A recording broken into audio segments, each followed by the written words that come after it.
Last year, I finally had success growing the blue Himalayan poppy, or Mecanopsis. And I grew two varieties. One was Baileyi and one was Lingholm, and I think those are generally the most common. Though they are different varieties, they are almost exactly the same in height, flower color, and size and structure, and there was a slight variation in leaf shape, but other than that, they were almost exactly the same. And though the Baileyi didn't flower, the Lingholm did. So I did count that as a really big success this year, considering how difficult these things are to germinate and grow. And I want to share my results with you today over the last year as I get ready to start more seeds for this upcoming season. I had 3 plants of Lingholm and 3 plants of Baileyi that I had fall planted, hoping to get flowers the next spring.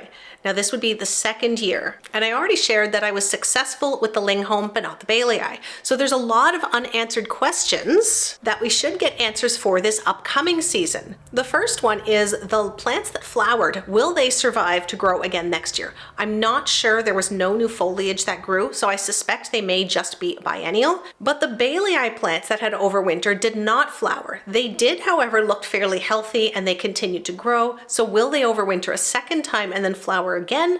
I don't know. We're gonna have to see. I also have a few new seedlings from this past year that are overwintering right now and will hopefully come up. So as soon as the snow melts and the ground thaws, hopefully within about 4 to 6 weeks, we'll be able to go out to the garden and have a look and see what is coming back and what isn't. We are in Zone 6, Eastern Canada, so our ground does freeze solid for at least a few months in the winter.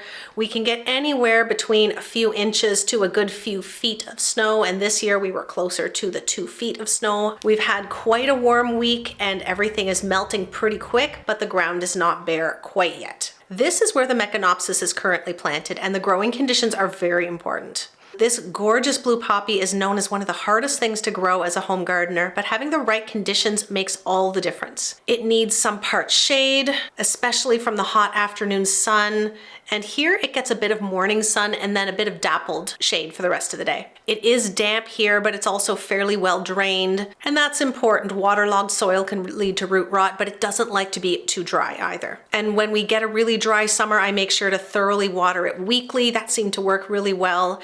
It also likes fairly rich soil, so I give it a good feed once a week. There is a lot of organic matter, compost and shredded leaves and things mixed into the ground in this part of the garden. So they are definitely not low maintenance plants, but that beautiful color is so worth it.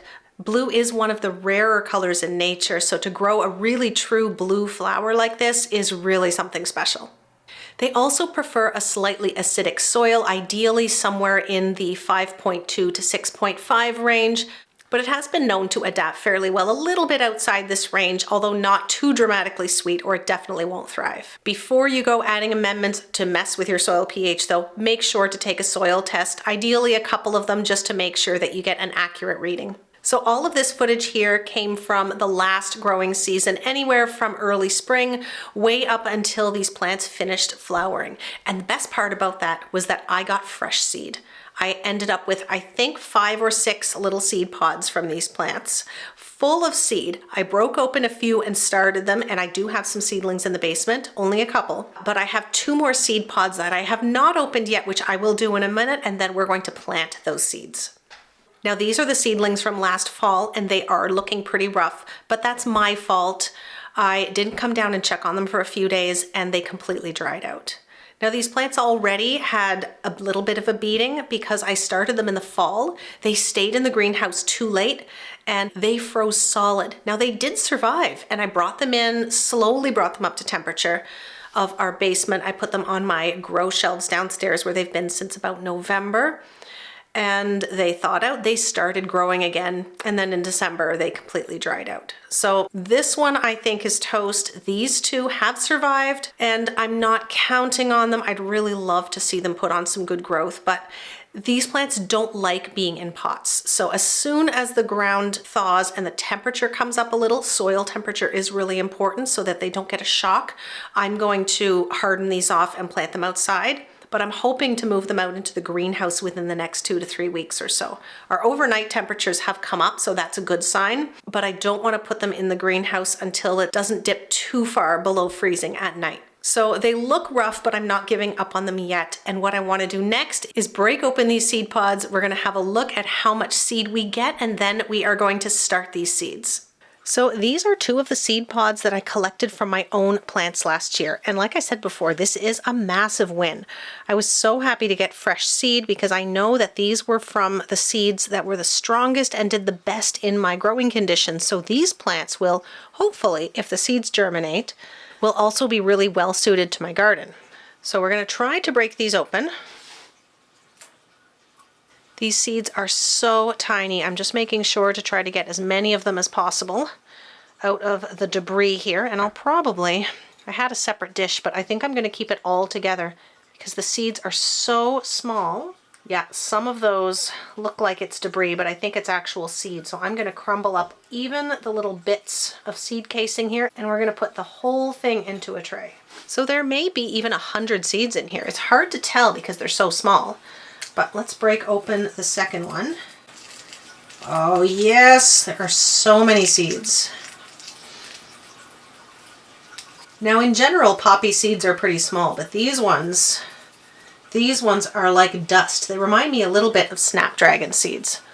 The large chunks that you see, that was bits of the seed pod, and the tiny black dots are the seeds. So a few hundred for sure, and we are going to start. I think I should be smart and start half of them. So let's do that. And then I have a seed tray. So this is just a recycled plastic container that I've filled with soil and I've watered it already. And then we're going to put the seeds on top. And the reason that I am not watering them after I plant the seeds is because with these teeny tiny seeds, they could be washed away really, really easily. Because they are so small, they really need to be surface sown because they can get buried and choked out very easily. Poppy seeds generally like a little bit of light to germinate. There we go, and that is all there is to it. And they will not go on a heat mat. These ones in particular like to be a little bit cooler, so I'm actually going to put them on a windowsill so that they'll get some light without the extra warmth that my grow lights produce. And that's it, just my rough little basement window. I'm gonna put this second one right on the top. I'm just gonna come down here twice a day. I'll open this up and lightly mist them to make sure that they don't lose any moisture, and we'll keep them nice and damp until they germinate, which will hopefully be within a month.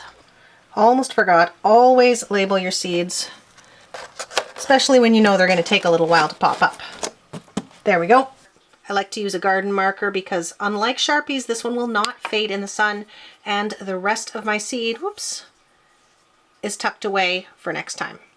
And that's it. Welcome to my really dingy basement grow room, by the way. This room is rough, but it doesn't really serve any other purpose, so it works really, really well as a grow space.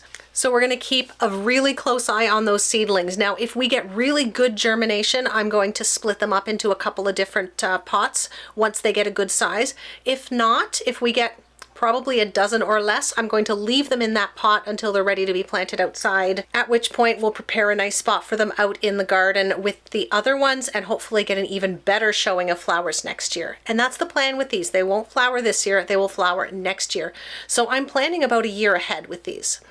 I also only planted about half the seed, so once they germinate, I'm going to come and start the rest. I really like to split things up into a couple different batches. That way, if the same thing happens and I let them completely dry out, I have a backup, I have a second one. But it's really hard for a pot that size to dry out to the point where I almost lose them, like what happened with my other seedlings. And follow along for the next update. Hopefully within a few weeks we'll be out in the garden. There is so much seed starting happening. In the meantime, I'm going to take a deep dive into seed starting over the next few weeks, so hopefully you'll join me for that too. Thank you so much for watching, and I'll see you next time.